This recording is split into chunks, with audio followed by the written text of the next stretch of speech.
আমি ফারজানা ম্যাডামের রোগী। আমি ফারজানা ম্যাডামের কাছ থেকে আজকে অনেক দিন যাবতীয় চিকিৎসা নিতেছিলাম।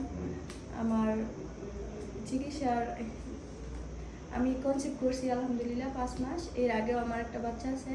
আমি ওনার কাছ থেকে চিকিৎসা হয়ে অনেক ভালো হয়েছে। আমার চিকিৎসাও ওনার খুব ভালো। আমি ওনার কাছ থেকে ওষুধ খেয়ে ভালো ফলাফল পেয়েছি। তোমার আগের বাচ্চাটাও কি ওষুধের মাধ্যমে এসেছিল? হ্যাঁ। আচ্ছা আচ্ছা। এবার কয় মাস ওষুধ খেয়েছিলেন বাচ্চা হওয়ার জন্য? ডিম ফুটার ওষুধ কয় মাস দিয়েছিলেন এবারে?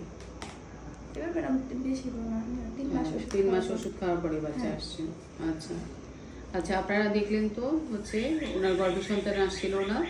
আমরা কি ডিম ফুটার ওষুধ দিয়েছিলাম, আল্লাহর রহমতে আরেকটি সাকসেস। আমরা কি ওর গর্ভে সন্তানের এখন বয়স 6 মাস। বাচ্চা আল্লাহর রহমতে ভালো আছে। আমরা আজকে ওর একটা আল্ট্রাসোনোগ্রাম করে দেখবো যে বাচ্চার কি অবস্থা আছে। সবাই ওর জন্য এবং ওর অনাগত সন্তানের জন্য দোয়া করবেন এবং আমাদের জন্যও দোয়া করবেন। আর যাদের এই ধরনের সমস্যা আছে তারা সবাই কিন্তু এখানে শিলমন স্পেশালাইজড হসপিটালে যোগাযোগ করতে পারেন।